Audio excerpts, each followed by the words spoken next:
Shalom, truth seekers. Are you ready to take a stand for righteousness and holiness? I feel like the body or has been under relentless attack lately, and it's you just see it. I mean, many of the leaders are sick. Channels are shutting down. Avenues of communication.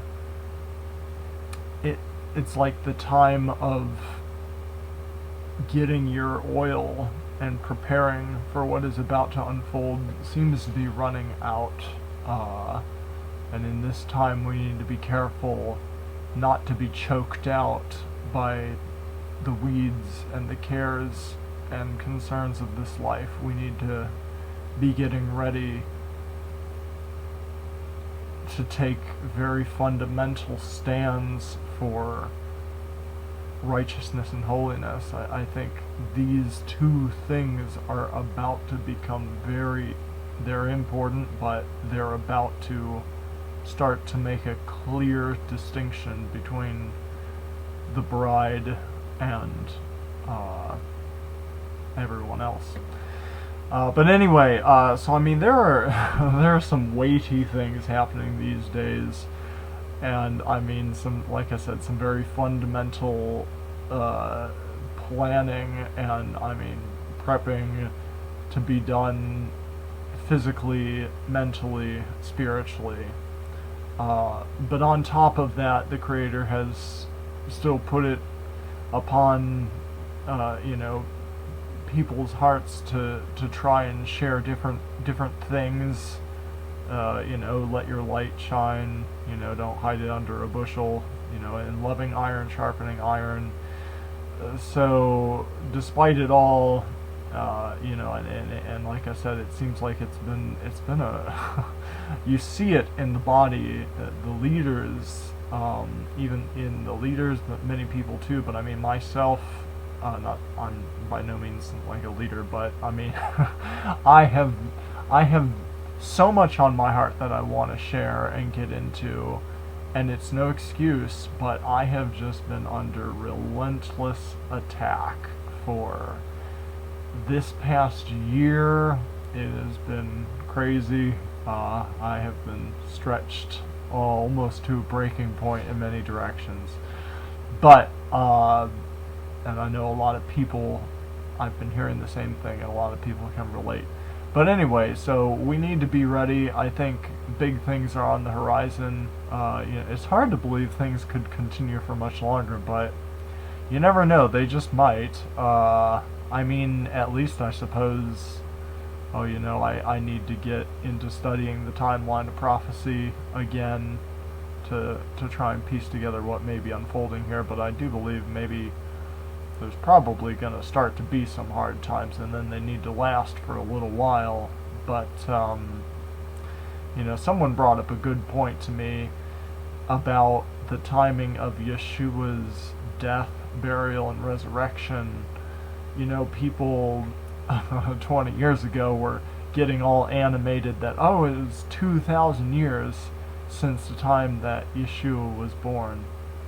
But it's about to be 2,000 years from the time he completed his mission here on earth, and he was about 30 or 33 years old when he died and was buried and resurrected. And so I think that's potentially a big milestone kind of increment of time, and I suppose that would put us somewhere around like 2030. So, like I said, I think it's kind of hard to believe things could continue to last that long. But maybe there is going to be a time of trouble for a little while, or a long while. I don't know. But anyway, yeah, we need to get ready for that. But yeah, so the Creator's times, I do try to, as dull as my light may be, or as limited a reach as it may have, You know, we all need to, and that's another thing that's been on my heart lately. Like, the Creator will speak to us, and He'll put little things on your heart, and whatever means you have to share what He puts on your heart, I encourage you to do so, and do it. I mean, I don't want to be a hypocrite, because I mean, I have been in danger of being choked out by the weeds. Like, all I do is make notes and notes about things that the Creator is putting on my heart, and I mean, sometimes I'm able to find a way to get that out and share it, but I mean, a lot of times, unfortunately, it's going to the back burner, and that's just not right. And I want to encourage you, if the Creator puts anything on your heart, like, time is running out, and we need whatever, however small or insignificant you think it might be, that might be the critical piece of information or encouragement, or you know, just something that somebody needed to think about, and the Creator wanted to use you to share it with them. So I mean, and if it just reached that one person, you did your job, you know. And you know, I think it's important. I think it's important to no matter how small, you just don't know what the impact will be. So I mean, if you have Facebook, if you have people in your life, if you have a YouTube channel, whatever means you have, share what the Creator has put on your heart to share. But so anyway, I make these videos because I do believe all of the Creator's instructions are still in existence. I cling to the words of the Savior when He said, "Until heaven and earth would pass away, not one jot or tittle of the law," not the 10 Commandments, not these different divisions of the law that men like to try and create, like, let's call this chunk of it ceremonial law, and this we'll call the eternal law, or these different titles that you don't see in the scriptures, these different segregations and categories. You know, He said sin is the transgression of the law. You know, it didn't say sin is the transgression of the 10 Commandments. It's very general. Sin is the transgression of the instructions of the Almighty. And Yeshua, His own words, said none of these instructions, none of them would pass away until heaven and earth pass away. And if you read, I think it's the last chapter of Book of Revelation, maybe second to last chapter, one of those last 2 chapters, it talks about when heaven and earth is going to pass away. And it hasn't happened yet. So, you know, with fear and with trembling, walking humbly with your Creator, I encourage you to explore the truths contained in the entire scriptures, and many of His instructions in righteousness and holiness. And these special holy days or holy times are opportunities for us to obey, but to also have special fellowship with each other and with our Creator. And I believe eventually there will be big prophetic fulfillments occurring on these days. So it will be good to be on the right timetable. But anyway, I don't claim to have it all figured out. But to the best of my knowledge and my current understanding, which may change based on further study, I do my best to obey the instruction that we read here in Leviticus 23:4, where He says to proclaim in their seasons. And, you know, it's... people get in the tradition of calling them the spring holy days or the fall holy days. I don't know if that's just tradition. It's something to think about, though, because you know, some people are already celebrating some of these quote-unquote fall feasts, and the season of fall has not yet begun. You know, and I'm making this recording kind of on the evening of the last day of summer, according to my current understanding, and I'm gonna put it out there to proclaim tomorrow, which I believe is the I believe it will be the first day of the solar season of fall or autumn here in the northern North America area. But so these are the fall feasts. I mean, I don't, like I said, I don't know if that's tradition. I feel like I did a search recently, and maybe I did like a little study on it. But the Feast of Ingathering, Feast of Ingathering. Please tell me I didn't spell it wrong. Come on, give me 2 or 3. No. Okay, I'm doing it wrong. In gathering. Ah. Oh, no, that won't do it. Alright, let's try this. Because I think, unfortunately, my computer is just bogged down, kind of like me. And I want to tell you what you came here to know, but I just haven't had a chance to do this very often, and so, Feast of Ingathering. Ooh. Somebody, Google, thinks they know what that means. Sukkot? Whoa! How does Google know this stuff? Come on, tell me the scripture verse, Google. Oh, Feast of Ingathering verse. Bible verse.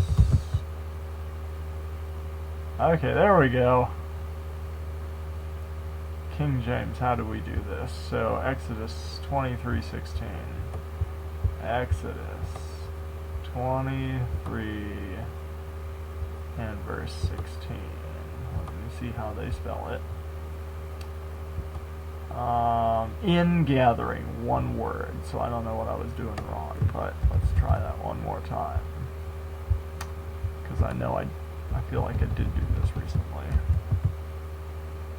There, at least a couple. Okay, so yeah, I mean, you see how there are, I don't know, let's look at this one. Also, there the Feast of Weeks. It's interesting, you know, it's interesting, it's an interesting concept if you look at this verse, like the first fruits, there's a Feast of Weeks of the first fruits, and then there's a Feast of Ingathering at the year's end, you know, and that's kind of harvest season. But what's interesting is I kind of live on a homestead, and in agriculture, for cows, for example, I'm starting to become familiar that there's like this terminology being used is like when you're cutting the hay for the cows and the goats and stuff to eat on during the winter. There are 2 kinds of hay, and typically, and that is they call it first cutting and second cutting. But I mean, there's also, I suppose, like the first fruits that start to pop up in your garden or whatnot, but the timing of like first cutting and second cutting really kind of match what I'm seeing here, like first fruits and then, you know, the Feast of Ingathering. Like there are 2 waves of kind of that agriculture, and it's the first fruits, and then it's like the total ingathering at the year's end. So that's kind of interesting, but it is, you know, these growing seasons they're tied to the seasons. So I don't see in the scriptures where it talks about like the 4 seasons we're familiar with. Maybe we do later in the New Testament. I know there's a verse.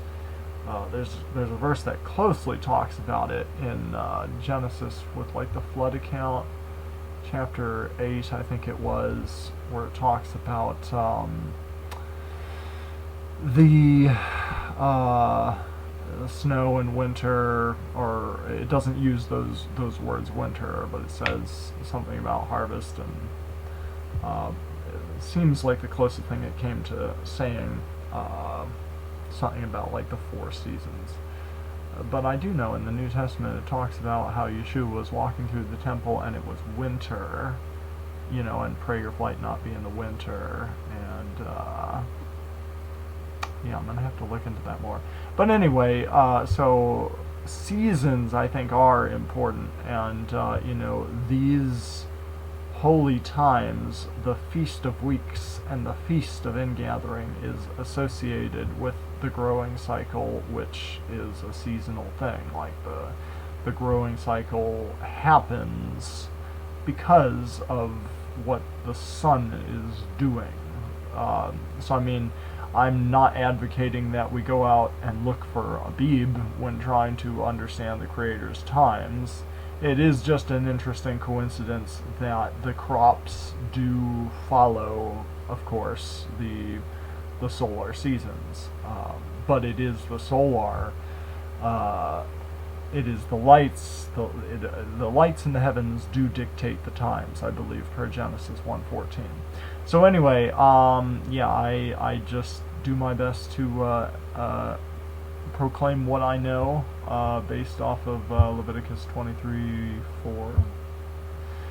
And so, with that in mind, unfortunately, I was going to try and get some confirmations with the sundial this year, but today I was facing quite a thick blanket of clouds, and let's see here.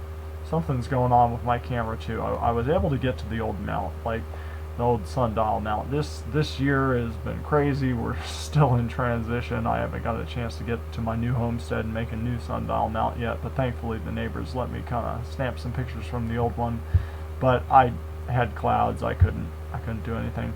And there's something weird happening with my camera. Like, this picture looks smaller. Like, that can't be right, because the moon from a different picture was way down here, and so it looks like my camera must have resized the photos. So I'm just gonna have to refine this method that I was experimenting with. But I mean, I had clouds anyway today, so it doesn't really matter. But as far as seasons are concerned, and these fall holy days, or the holy days that are the feasts, how does it call it? The Feast of Ingathering at the year's end. What am I looking at? Yeah.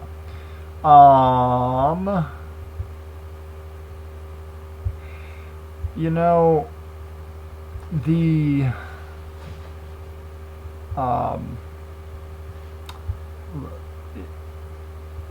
I'm gonna get right to it. I mean, and it just,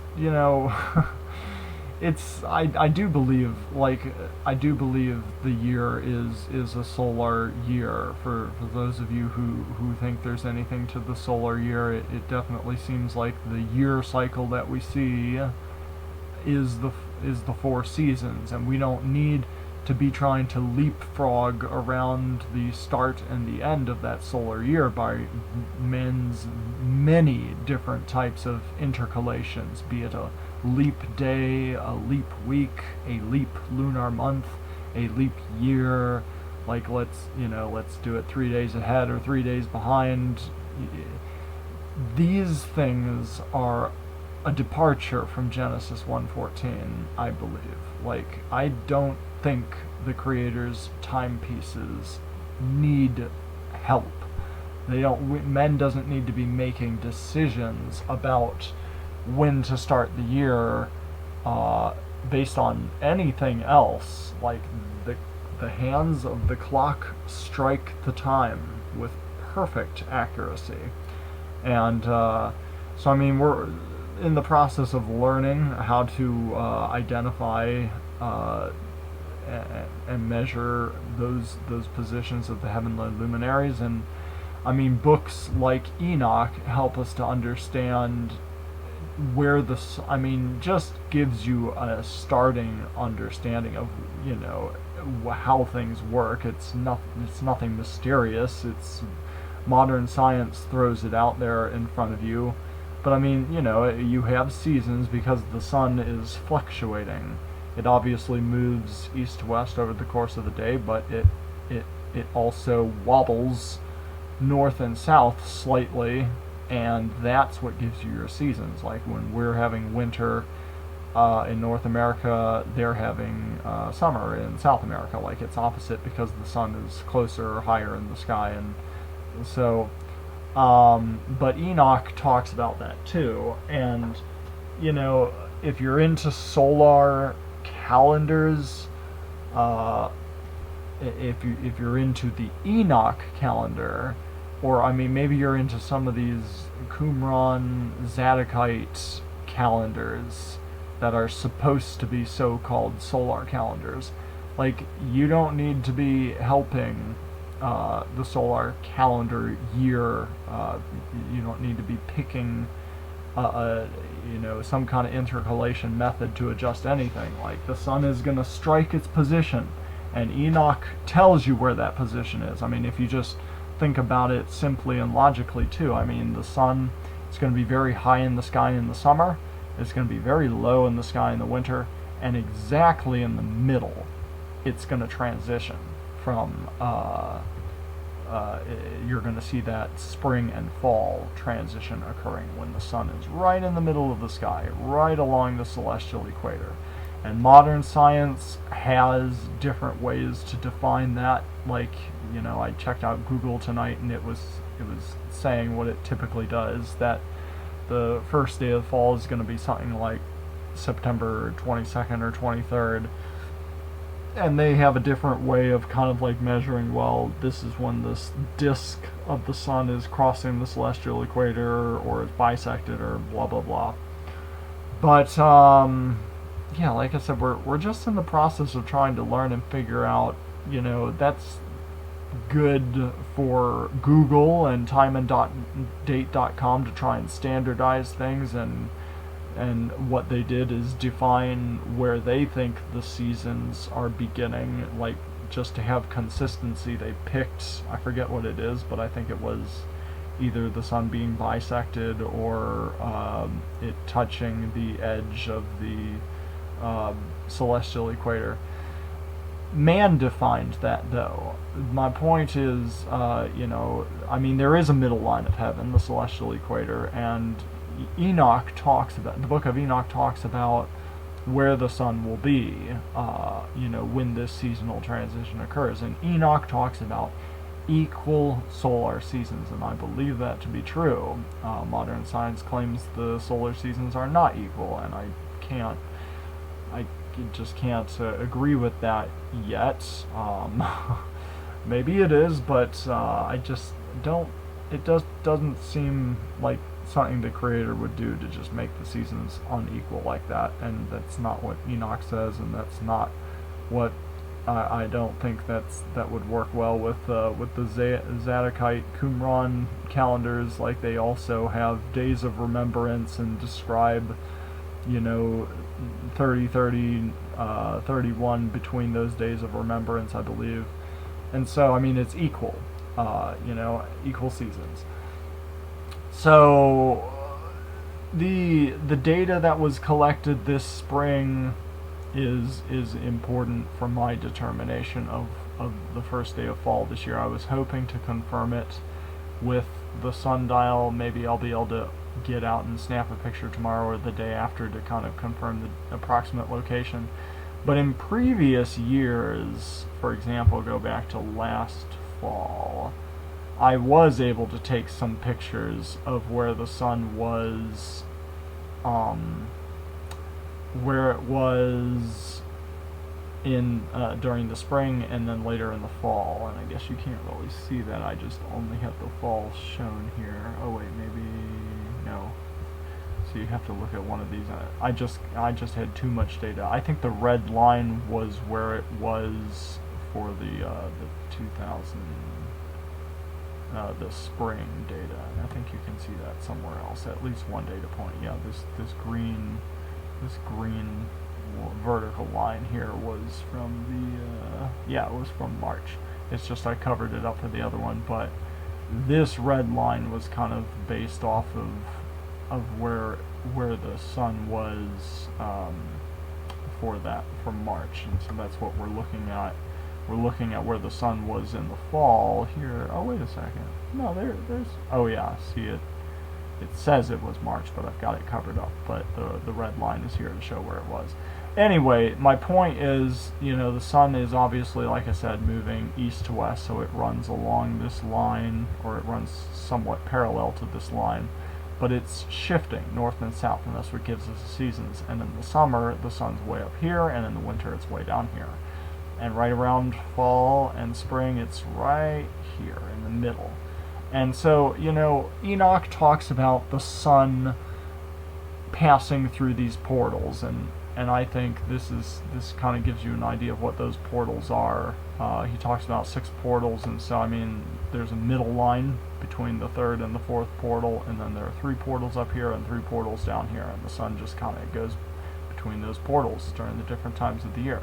But my point is, Enoch describes the sun as like returning to a portal location. It started the year in the 4th great portal. So again, in North America, the 4th great portal, it's going up this way as it climbs to summertime, and then it starts to return for when it hits here, it's autumn or fall, and it goes down here to winter, and it comes back up to spring. But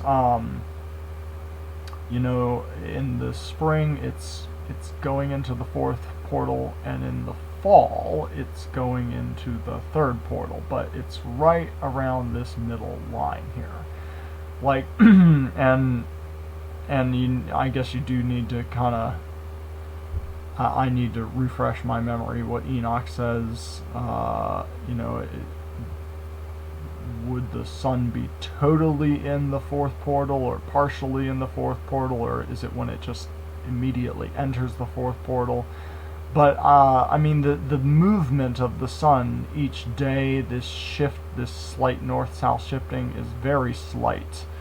It's about half the diameter, or the radius of the sun, is what it shifts when it's near this location, north to south shifting.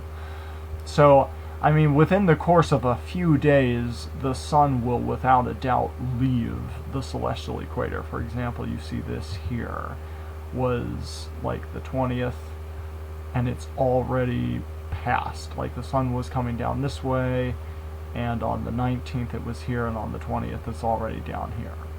And on the 22nd or the 23rd, like what Google's saying, it's going to be like way down here, or well, not way down there, but certainly like another diameter down, but certainly not at that portal location that Enoch described. So my point is that last year I saw the sun return to the approximate location that it was in the previous spring. So for the spring seasonal transition and then the fall seasonal transition, the sun had gone to its extreme point, but then it returned to this middle point, and it was pretty much the same point, and it matched what Enoch was saying, the amount of days between these seasonal transitions, equal seasons, not because there are different sundial methods out there that people are using, and I still don't know what's going on with that straight line method. Like, it seems to make sense in the spring, and it kind of matches up with things very nicely in the spring, but I don't know what it's doing in the fall. Like, it pretty much lands, it occurs when Google says it's going to occur, which is like the 22nd or the 23rd. But there's a problem with that. It's not equal seasons if you just count the days and just remember. And so this is kind of like a counting calendar, just to visualize those days being counted. But so this year, the first day of the year that was confirmed, I believe, by a multitude of truth seekers with sundials, and most notably this brother here. Oh, I guess I didn't give any information. He wanted to remain anonymous, but he collected some excellent data that kind of agreed with some data I saw, but I mean, very, very diligent with the straight line method. He got some points in the early morning and the late evening, and it was just clear which day he saw the straight line on. And so it kind of pinpointed the 20th as being the start of the year. So counting from the 20th, this is what I've done. I've just counted, so that would be day 1, and then 2, 3, 4, 5, 6, 7, 8. But then I count by the weeks just to kind of save space here. So it goes from 6, 13, 20, and you just count. So there's 90, and then 91, and then this is theoretically the first day of summer. And same with fall. This would be day 1, so the season of summer would be 1, 2, 3, 4, 5, 6, and then again I count by the weeks to get down to 90, 91. This is theoretically the last day of summer, and this would be the first day of fall, and the first day of the 7th solar month. So that's the tie-in to Leviticus 23. Like when they say the first day of the 7th month, I think that is the first day of the 7th solar season. For those of you who have perhaps, if you've made it this far in the video, I doubt you're one of these, but just in case you are, and you may still be following the lunar calendar because of the mistranslated phrase that you see in the scriptures that often says in the new moons. That phrase should be saying in the new months. It's a mistranslation, a biased mistranslation when it uses the moon. That word moon is different than the word month, and it is the word for month that you see in the original Hebrew, not the word for moon. So that should be saying in the new month. And I believe, it's my current understanding, it is talking about solar months. And it's the first day of the 7th solar month, which is the first day of fall. And again, that has to do with like people calling these holy days the fall holy days. Like if it's not in, and also the verse in Leviticus 23 verse 4 that says proclaim in their seasons. So, you know, it's not, it may be something to consider that if someone's having their, I mean, you know, fall day of trumpets, they could be having it like in the last day of summer and not in the season of fall. But anyway, so last year I did see the sun at a location on the spring equinox, and I saw it return to that location on the fall equinox, and it was like at the very same location as far as the north-south positioning was concerned. But then it was like a couple days later that I saw the straight line method, and that kind of matched with what Google was saying. But again, the problem with that is, you know, it was 90, 91, 92, 93. It was like 93 or 94 days between the seasonal transition, and that just doesn't match Enoch. That doesn't match. I don't think that matches what the Zadokite, Qumran calendars or any so-called solar calendar is projecting. And it kind of defies the simple logic that the Creator would have created equal seasons. Maybe he did, but so far I'm sticking with Enoch right now. And he described equal solar seasons, and so I believe it. And I saw it last year. Unfortunately, this year I had clouds, so I wasn't able to confirm that the sun did what I thought I saw it do last year. But that's the best I have, and I know this confirmation was very good, and so I'm running with it this year. And so these dates that you see, and this color coding system here that describes these dates, is my current understanding for the fall holy days. And so, like I said, I'm recording this the evening before. I'm going to post it tomorrow, so I'm proclaiming to through my avenues of communication, to the best of my understanding, that tomorrow, which would if you're hearing this, it'd probably be whatever. It's the 18th of the 9th Gregorian month. It's going to be the first day of fall, and it's going to be the day of trumpets. So I hope you have a blessed day, if that's your current understanding.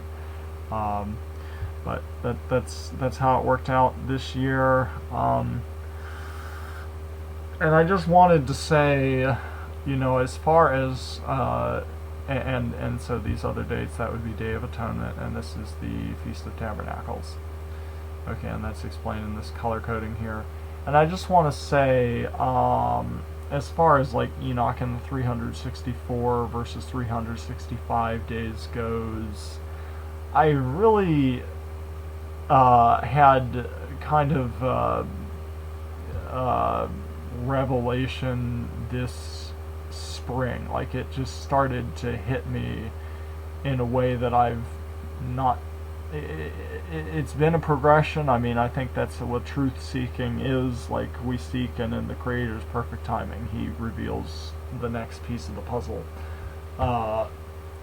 And I mean, that's not to say I have all the pieces. I mean, some people may have different pieces, and we have loving iron sharpening iron, and we kind of eventually arrive at truth. I believe He kind of designed it that way so we could learn to love each other through the process. But anyway, this spring, the thing that really started jumping out at me to understand the difference between, I mean, and I think it really is, it really works, and there's no error in Enoch. Like, there are 364 days in a solar season for everyone on Earth. And the thing is, I recommend you check out my video called, I think it was titled something like Luminary Time is Not Clock Time. Enoch's 364 Days Explained, or something. And I mean, you have to realize Enoch, what is described in Enoch is luminary time.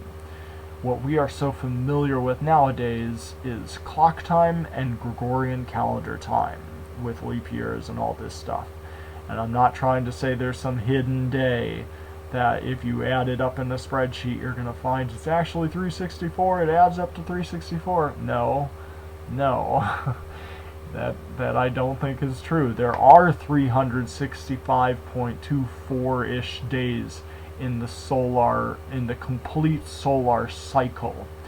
But that is a special and intricate and amazing and necessary design in order for everyone on Earth to be able to experience their full 364 solar year day cycle. And another video I recommend you check out is, I think it was titled, How Many Hours in the Sabbath Day? Maybe I said like 24 or 48 question mark. But if you think about it, luminary time. Let's take the Sabbath, for example. Like, if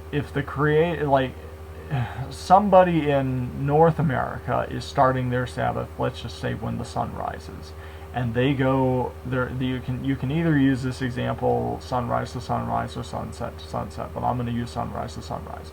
So someone in North America is starting their Sabbath day, and the sun has risen, and so their day has begun.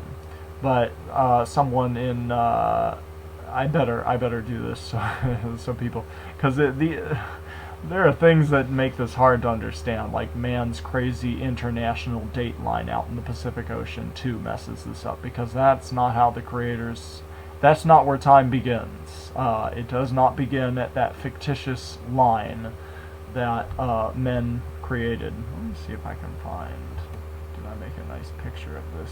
Oh, maybe I did, okay. Yeah, the international date line, this red line obviously is not, it's just something man did for convenience. This is not actually where time begins.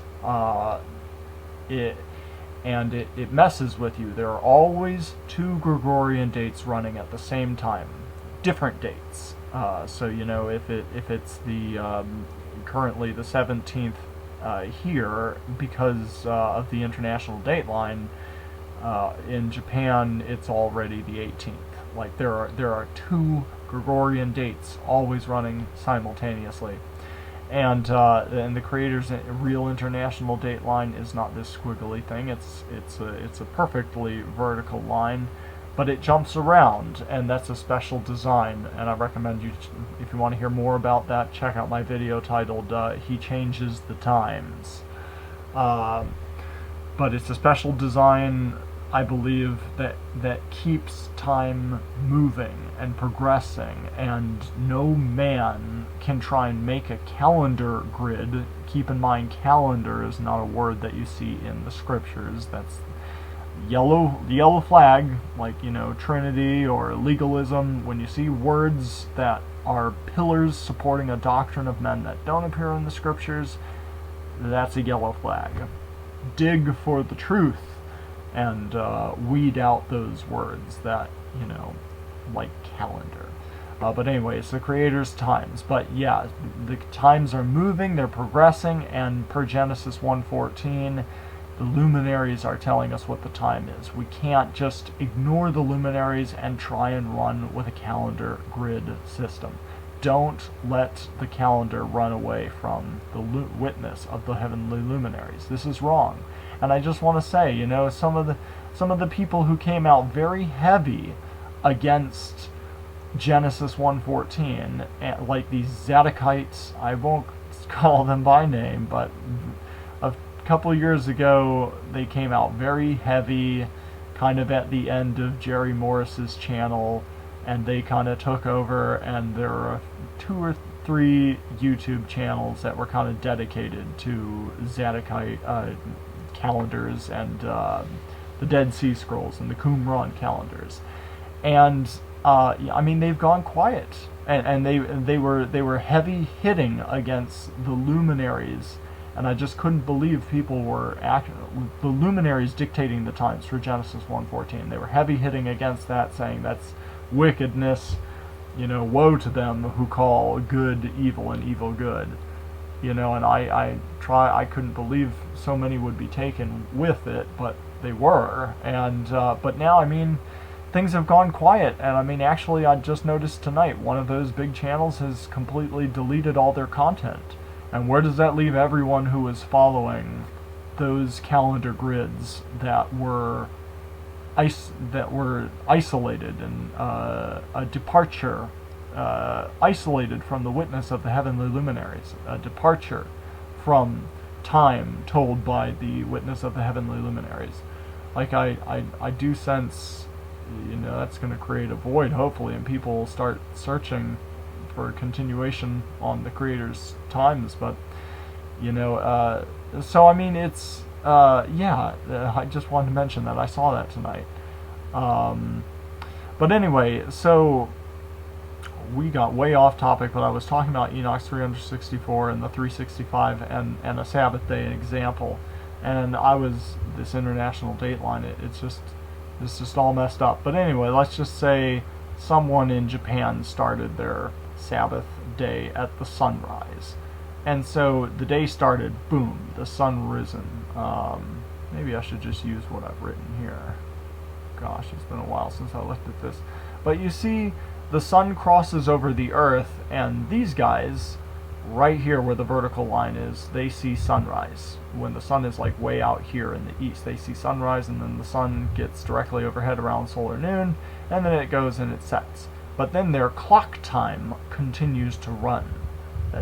And the darkness of their clock time continues.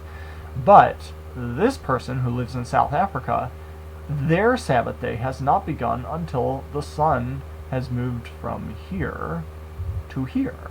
And then they are seeing sunrise. And the sun goes and continues to go, and around solar noon for them, it's already coming to be nighttime for these people.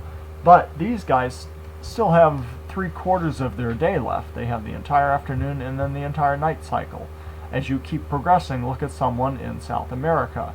Their Sabbath day did not begin until they saw the sun around here in the east rising. And so the sun, for this Sabbath day cycle, it began way out here for this person. But it has to continue to progress and continue to render service to everyone on the earth, and it continues to go. And I mean, essentially, the most extreme scenario of that is, I think, what I have written up here, and that is, you know, if you looked at someone in Australia and the day was beginning for them right here, what about someone who was just like right on the other side of that timeline, like, you know, the most extreme scenario is if you go all the way around and you keep following this pattern, eventually you wind up back. Look at how these maps are. I just put these maps side by side so you can see how the sun is kind of wrapping around or whatever it does. But I mean, so as we've continued across the map, now you're looking here, we're back by Australia here. But these guys, time began, we started this count here for the guys over here, and the sun was rising over here. So I mean, we went all the way around South America, and now let's just say over here, these guys they're waiting for time to begin too, like, because we started here. The most extreme scenario is like, you know, the neighbor of where it started, the neighbor to the east. And so now this person, almost in the most extreme scenario, is now, I didn't write it here, but they're going to now have their sunrise, and then they're going to have their full, essentially, clock time, their 24-hour luminary day cycle from sunrise to sunrise begins for these people. But it's a day behind these guys. We started here. So my point is, and I recommend you check out, again, that question, how many hours in a Sabbath day, 24 or 48? You essentially need an extra day. The sun must render service for an extra day in order for everyone on earth to be able to experience their Sabbath day cycle. So if you imagine you're the Creator sitting up in heaven looking down on earth and fellowshipping with the creation, us, on Sabbath, realize He is not just spending 24 hours with us. Like, say this person here, like every Sabbath for him, the weekly Sabbath, He's not just spending 24 hours and He's done. He gives this person 24 hours, and then He gives this person 24 hours, and He gives this person 24 hours, and He gives this person 24 hours. But by the time you're done with that and you've gone all the way around, what you end up with is essentially 2 full day cycles. You need 2 clock days in order for 1 complete luminary day to occur for everyone on earth.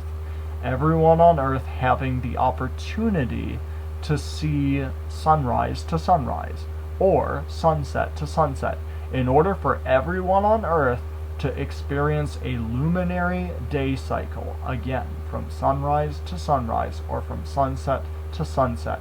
It takes 48 hours. It takes 2 days clock time in order for everyone on earth to see 1 luminary day. So, like, there, sunrise to sunrise, or sunset to sunset. So there is like this overlap of time. There's this rendering of extra service. There's this accrual of days. And all of those words are, that's wording that you will find in the book of Enoch. Enoch is describing luminary time. And in order for luminary time to work on earth, there does have to be, the sun does have to work extra to give everyone that full cycle. So we talked about just the Sabbath day. We talked about a day cycle from sunrise to sunrise. In order for everyone on earth to see a sunrise to sunrise cycle, if you said ready, set, go, and the sun started going, it would take approximately 48 hours for everyone on earth to see sunrise to sunrise. It would take 1 extra day for everyone to see sunrise to sunrise. So now you push that out on a year scale, and it's the same thing, except we're looking at the north-south shifting of the sun that gives us the seasons. But in order for everyone on earth to see the seasons, there needs to be one extra day. Like, like once the sun has completed its cycle for this person, it still needs to complete the cycle for this person, and it needs to complete the cycle for this person, and then this person right at the very end of where time began. Like, if time began over here, this person's right at the end, and they just began. Like, there's this extra day, and I think there's even just a little bit extra more, and that's this 0.24 thing. And I think, like I said, that we're getting very close there to the 364, 365 distinction, and I think that extra 0.24, there, like I said, Enoch does talk about how the sun renders extra service on the seasonal days, and I mean that's to provide, I think, special luminary signs for everyone on Earth, like you. Oh, because it's even more extreme than this. I'm sorry, I can't do a better job of explaining right now, but it is even slightly more extreme than this, because it's kind of, well, maybe you can actually see it here. Maybe you can, maybe you can't. But if you just examine, instead of the full 24-hour cycle, like, if you only look at the sunlight cycle, like how much time needs to pass in order for everyone on Earth to see the sun on a rising and a setting horizon. So we kind of ignore the darkness on the edges, but that's the sign day. That is the seasonal day. Like, it's the day that the seasonal transition occurs, and it's the period of light where you see the sun traveling, where everyone sees the sun. So let me try and do this real quick. So okay, this person right here, let's just do it, this person right here. Okay, so they saw the sunrise right here. So that means okay, yeah, I think I see how it is now. I remember how this goes. So the person right here is starting to see their sign day, and let's just pretend, or let's just theorize, let's just say it's that straight line pattern that seems to happen on time in the spring. And so in order for them to see the straight line pattern, they need to see the sun when it is risen in the east, way over here, and when the sun sets in the west over here. Okay, that's them. So then the sun continues to progress all the way around the Earth and giving everybody their opportunity to see the sun rise and set. But then we finally get to the very end. We get to this person here. So they need to see the sun rise out here. They would see the sun rising out here somewhere. And then they would need to see the sun set somewhere approximately out here. So I don't know if I can grab this, maybe kind of try and show you. Let me see. Please don't freeze on me. And I can maybe show you what I'm trying to tell you. So you complete the circle. You said ready, set, go right here. So this was the start. So this guy on the island over here is at the end. This was the start. So you go all the way around, and the sun comes back, and finally it's over here, and this guy is seeing the sunrise for his start of his sign day. And then he needs to see the end of his sign day over here. Now notice that the sun was over here when it started the sign day, and it went all the way around, and then it came to here for the end of the sign day. So, and again, in the most extreme scenario, it would literally be like the neighbor next door. Like, if time had to begin somewhere, so if it began here, then literally, there's someone right next door over here that is behind that time. But the sun started out over here, and it ended over here.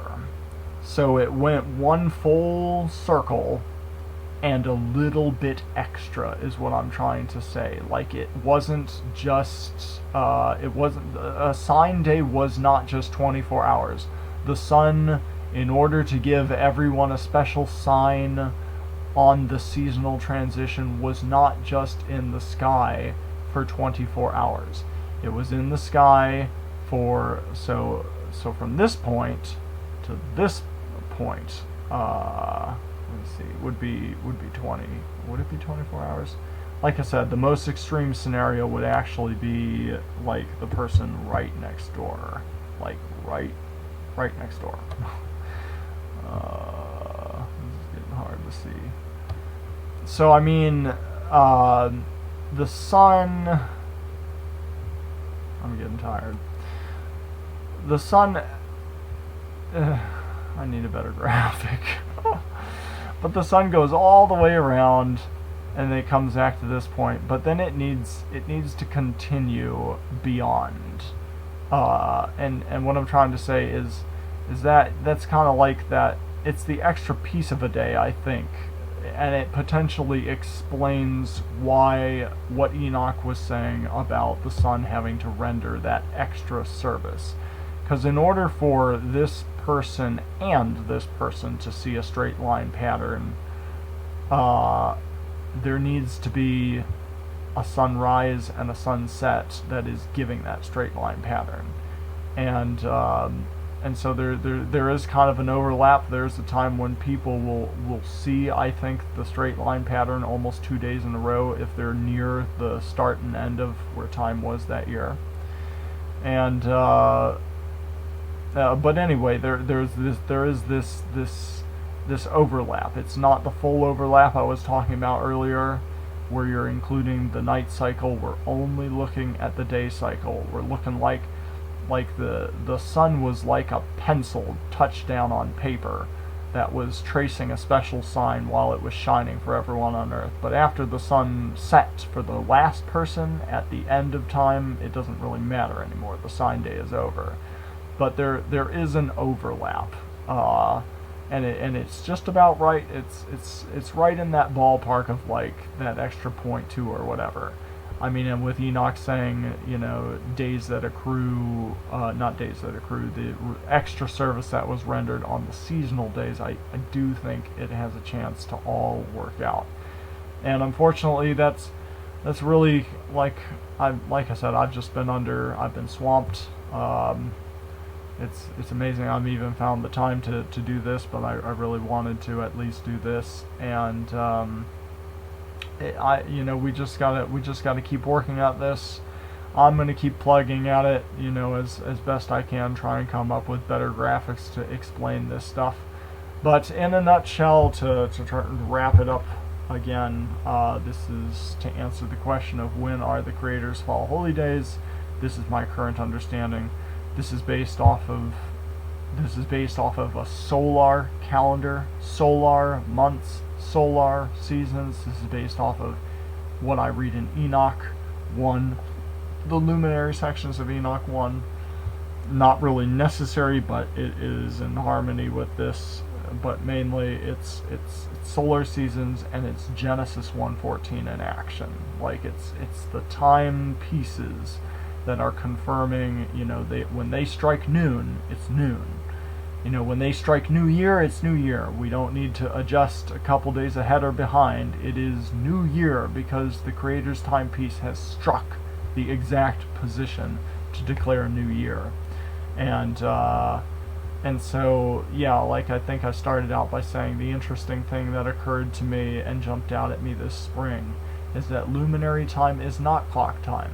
So in the past, you may have heard me kind of be very concerned about whether this Day of Trumpets was going to fall in the summer or the fall, because I wasn't sure, like, if there was like extra time, like was it actually going to be 91 days or was it going to be a little bit more because time was progressing, and I wasn't really sure what to do about that.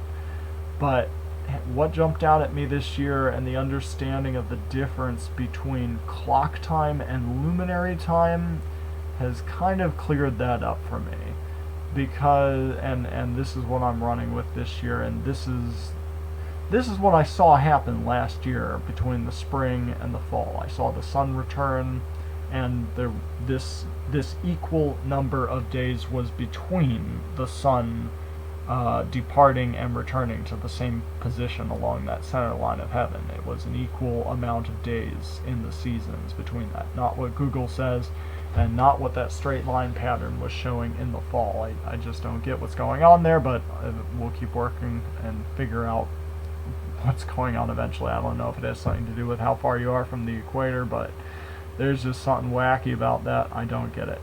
But anyway, so that's clock time versus luminary time. And it really just kind of simplifies things, because you really do just count. And the luminary sign does confirm the sun does return to the location it was in, and I saw it confirm that last year. But you really do just count. Like like I said, I think in the past I was concerned with people who just found the first day of the year and then just started to count and was like, okay, 30, 30, 30, 91, or 30, 30, 31, 30, 30, 31, and then they just worked off of that, the first confirmation of the first day of the year, and I had concerns that something might shift by the time fall rolls around. But because of that extra day that accrues, because of the extra day that is needed in order for everyone on Earth to see the signs and to experience their full Sabbath day cycle, to experience their full year cycle, to experience their full half-year cycle, to experience their full seasonal cycle, to experience their full solar month cycle, it literally does seem simpler now, and simply it is. When the year begins, you count, and this is your time. Like, time is where you are, and time has been declared for you, the start of the year, and you count. And that's what matches Enoch, and miraculously it seems the sun did return when I saw it last year to the spot to confirm this equal number of days. And I mean, as far as that last day goes, like, that 365 day at the end is needed for the people at the tail end of time to be able to experience their full 364 day cycle. I mean, and there actually is this overlap of time. I mean, and you see it, it's kind of there. It's very tricky with the international date line. Like I said, there are 2 Gregorian dates that are always running at the same time. There are 365.24 days in the solar cycle, but I do think that's necessary. You need at least 365 days for everyone on Earth to experience their full 364-day luminary year. You need at least 365 days for everyone to be able to experience that full cycle. It's similar to the Sabbath day analogy scenario that I tried to explain, except it's just the same thing except on a year scale. You need that extra day in order for everyone on Earth to be able to experience the full cycle. And like I said, the extra 0.24, I think Enoch does talk about that, and he says that there's something about a little bit of extra service being rendered on the seasonal days, and that's understandable when you think about how long the sun needs to sit in the sky for, again, everyone on Earth to have their opportunity to see the sign, the special sign day. And so yeah, I think we're getting really close to this. I mean, we'll just keep plugging away at it. Like I said, there's a lot of craziness going on in life.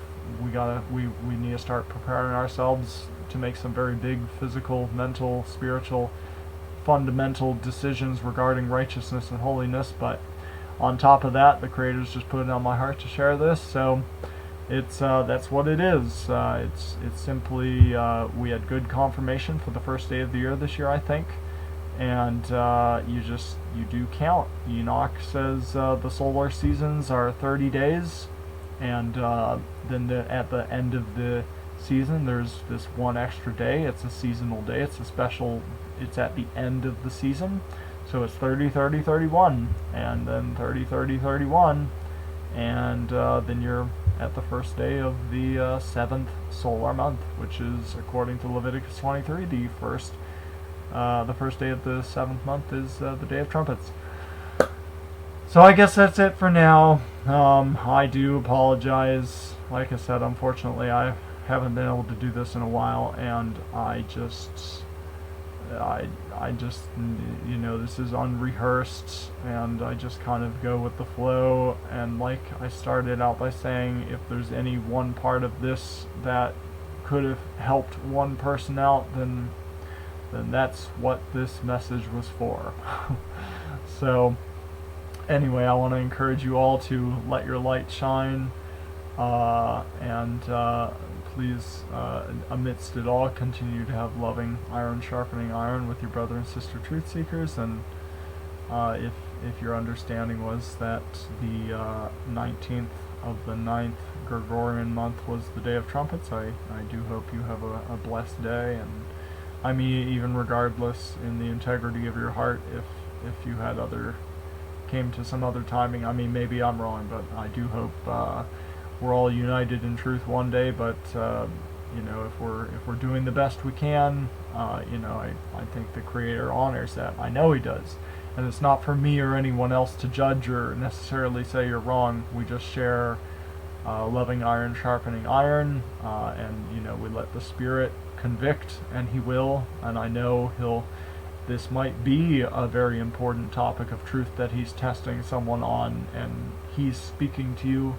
Maybe He's using me to say a few things, but He'll be the one to kind of keep tugging at your spirit to look into these things or make a change if you have to. But anyway, that's all I got for now. So shalom, and may Abba bless you as you continue to seek out His truths in love with a pure heart.